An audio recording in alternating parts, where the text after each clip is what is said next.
Good morning, we're back. We are starting our second presentation of the morning. This is the Wright County 4-H team soaring in the right direction, and I'm going to let these youth introduce themselves. Good morning. We are soaring in the right direction, and I am Keith Janikula. I'm Matthew Newman. I'm Serena Benson. And I'm Maya Benson. For this Science of Agriculture Response Challenge, we did water quality testing for calves. The original plan that we came up with included a dairy producer who came to us with a question about her water quality for her calves, and so we took tests on both bacteria and minerals in the water, and we decided with the farm nutritionist that we should focus more on bacteria since mineral levels were not an issue. And all of the data that we gathered was sent to the Stearns DHI lab in Sauk Center. We took 3 initial tests on softened water, which was in the milking barn, and we took unsoftened water, which was with the older calves. And our final test was of an actively used trough, which was in a pen of 4 calves, and it was in there for over a month. We did tests on the mineral levels, and the only concerns were iron and sodium, and they were a little high. But with iron, there weren't any health effects. It would just have an off taste. And sodium, it was only a concern if you had softened water. And so we solved this problem pretty quickly by just not using softened water when using a calf milk replacer. We did our tests with Coliforms. They're an indicator organism. They're present in an animal's digestive tract and thus present in their waste also. They're easier to detect and testing is less expensive than other bacteria. They come from the same source as other pathogenic organisms also.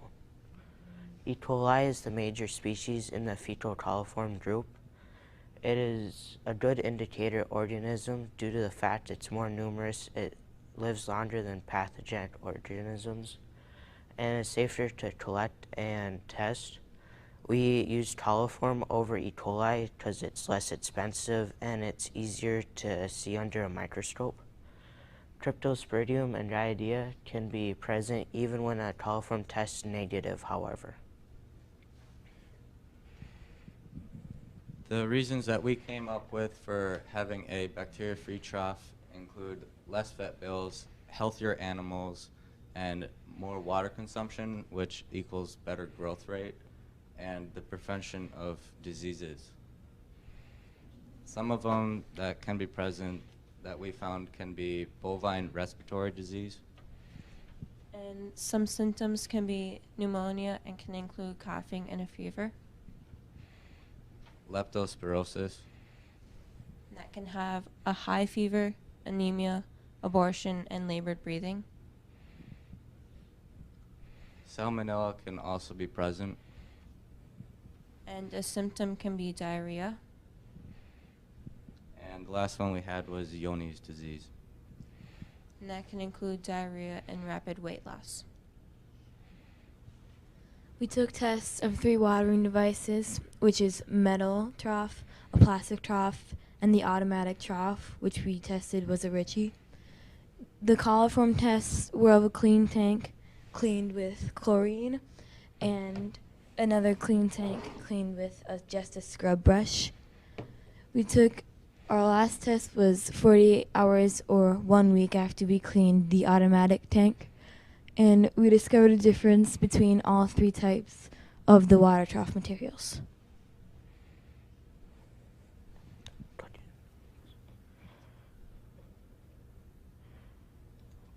This is us testing the water tank. We sprayed out any dirt with water from a hose. Then we got our solution ready next. So right now, I was using I poured out 4 ounces of chlorine, which was concentrated, so I had to wear gloves. And I was the only one legally old enough to handle it. And so next we put it into a 5-gallon bucket of hot water, and we mixed it together.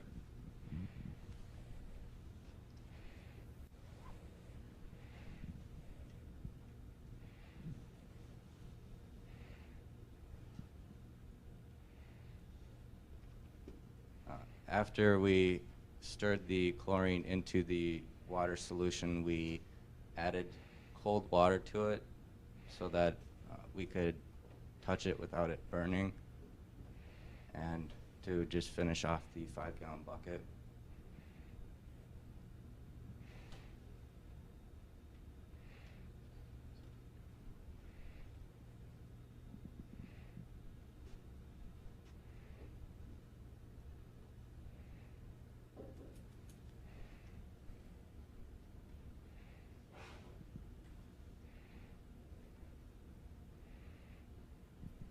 So for cleaning out the metal water trough, I started out from the top and worked my way down so that I didn't end up having to redo stuff. And then I went over the creases multiple times and went over everything at least twice to make sure that I got everything, and so that you don't miss any bacteria.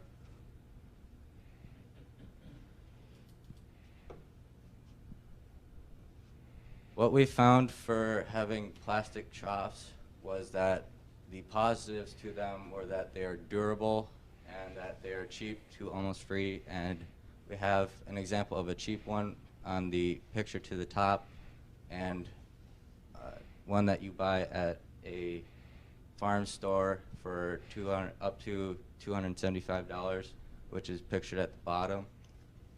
And the negatives that we found were that they're porous, so that you can't completely clean them because there's always bacteria present, and that they're hard to empty because there's no drain and you have to pick them up. And the approximate time for cleaning is around 10 minutes. We figured out that the positives of cleaning a metal tank is that they are durable and they are non-porous, so bacteria is easier to get out. And the negatives are that they can rust they rust mainly at the bottom, and they can have sharp edges and break, and they break mainly at the seam right there. And in the winter, when the water freezes, it expands, so it can crack from that. And it would cost $55 to about $300. The approximate time for cleaning is 15 minutes. The automatic water we tested is the Ritchie. They're durable. They are a long-term investment, however. They stay cleaner for a longer amount of time. It has a large upfront cost, but it's tax deductible. It takes longer to clean them, which is around 30 minutes.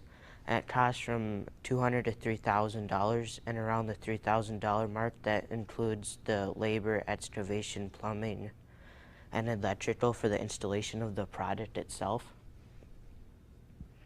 And for durability, the Ritchies that we tested, some of them were close to 50 years old, so they last a really long time. This is the automatic water we tested. It was actively used for about a month with 35 calves, and it has some TMR residue in it. And we tried cleaning it out with the scrub brush, but it was too large to get in the nooks and crannies. So we had to use a toothbrush after we drained it through the drainage plug there.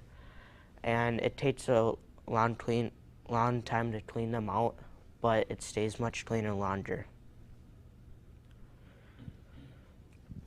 We would like to thank the Wright County 4-H Extension Office for sending out a survey that we made on the Survey Monkey and sent to 4-H families who owned beef and dairy cattle in Wright County and some of the surrounding counties.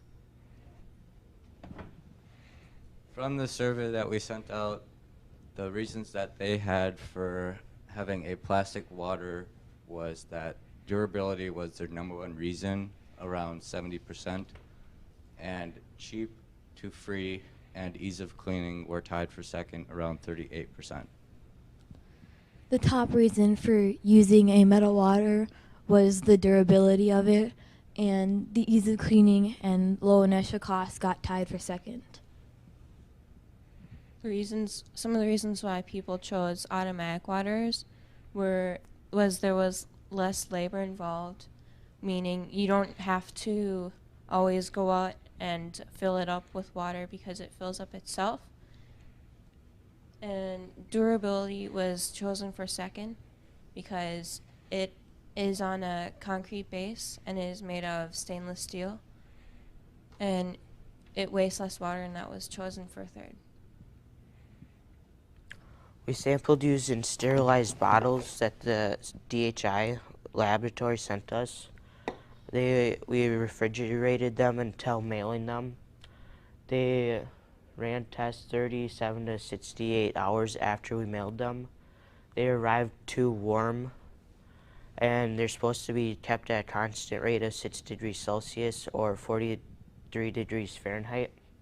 We sampled after 48 hours later. However, the first Ritchie test was sampled 1 week later. They sent back all the results, and we graphed them to show a comparison between the different watering materials. When metal was in actively used water, it came up with 115,200, and the testing from the hose came up with 13,600. And when metal was tested as a clean tank, it came up with less than 1.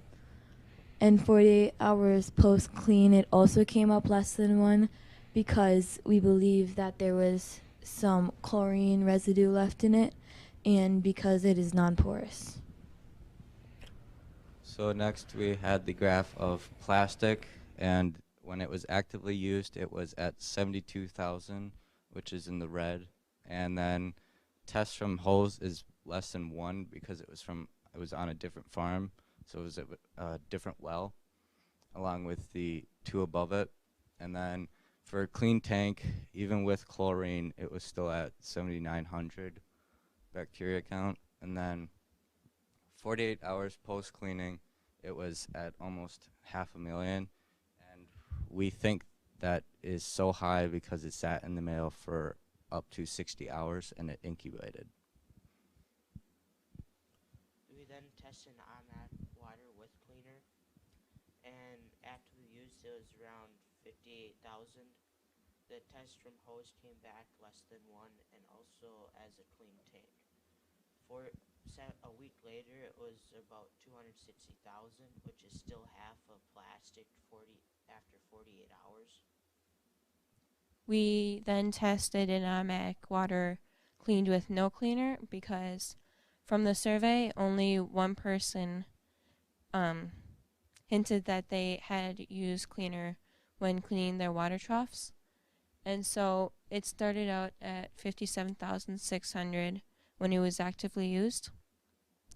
And the test from hose was less than 1. But after cleaning it, it was at 184, which is not clean. And so when you do clean waters, you need to clean it with cleaner so that it gets completely clean. And 48 hours post-clean, it was at almost 130,000, which is still cleaner than the plastic trough. Our solution is you need to test your water to see if you have a problem with either bacteria or with the mineral levels. And if you do, you need to take steps to reduce the bacteria or find solutions to the mineral levels. You need to, when you are cleaning your non-automatic waters, you need to clean them daily or twice daily. But since that's not very reasonable, you need to clean them as frequently as possible. And when you do clean them, you need to use cleaner so that it kills all the bacteria. Smaller water troughs are a lot better because they're a lot easier to clean. And if you have the choice of metal or plastic, you want to choose metal instead of plastic.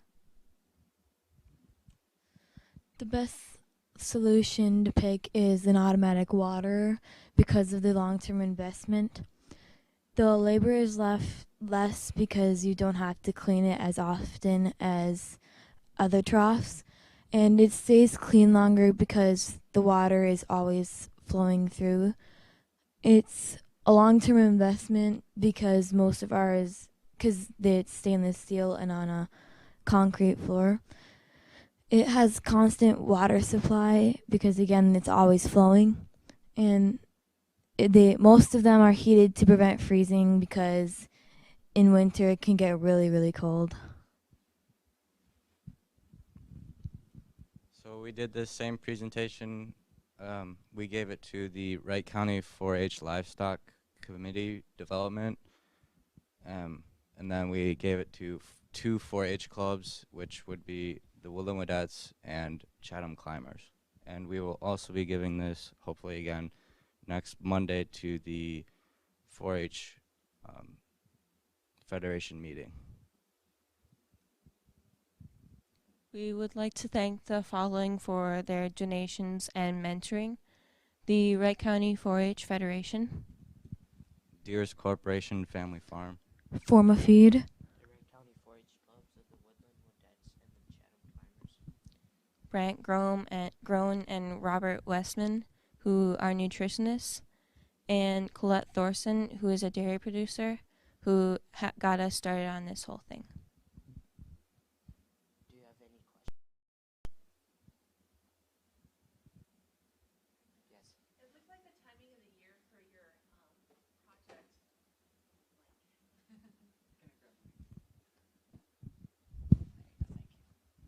It looked like the timing of the year that when you were doing your cleaning and grabbing your samples happened probably the spring, early this spring, where the conditions were cold.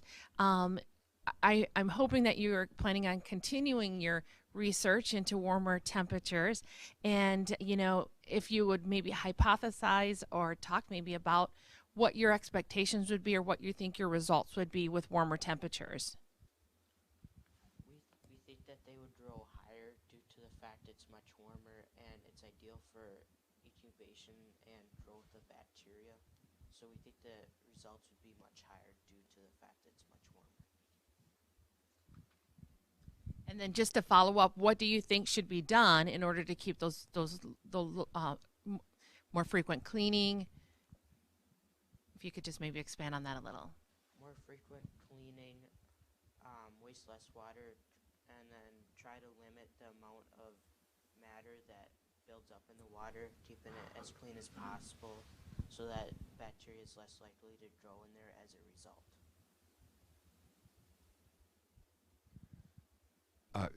Question about your Survey Monkey survey and the sampling size. I may have missed it, but I didn't see what the sampling size was on there. You talk about that. If you have any, and do you have any information about maybe the total population in Wright County as far as livestock farms? How many folks you were reaching with your survey? We limited it to 1 week to see as many people could answer because that was our time frame. And so we got 25 people to answer it, and it was surrounding counties, and we don't have the information of who exactly from where.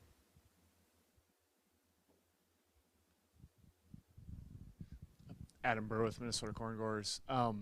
Question for you on your literature search. Did you see anything? What are safe levels of coliform for livestock when you did your literature? So we found that you want less than 1, which is recommended, so that there's no chance of really anything being able to grow. And so we saw that plastic had huge numbers, which might have happened because of mailing time, but in general, they're usually going to be higher, so you want to try and keep those as low as possible to keep your calves healthier, so you get more money in the long term and save money for vet. And one other just quick follow-up question. So on those lab results and those numbers you're reporting, do you know what the units are on those numbers? So it's 100,000 what? We did Coliform colonies that are present, so.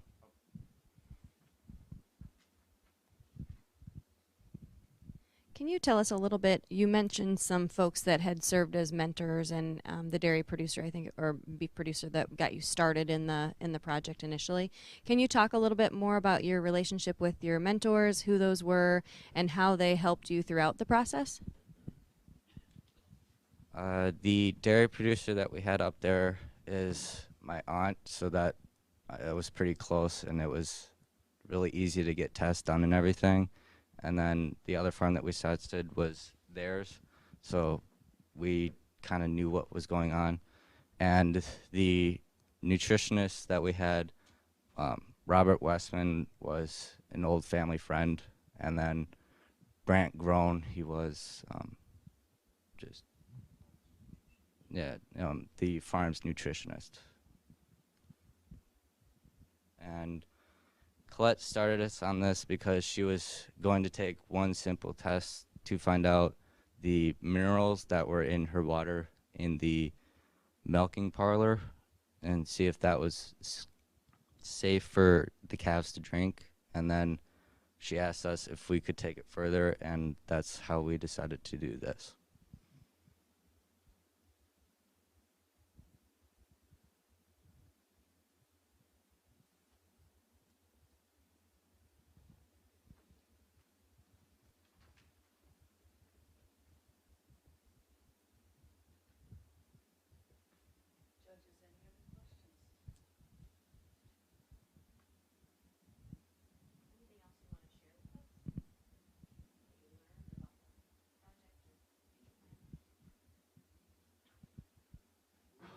We would like to test this farther into summer to see what those results are and to test other substances as well to see how they would relate and to see how it would maybe affect cows and in their production of milk as well.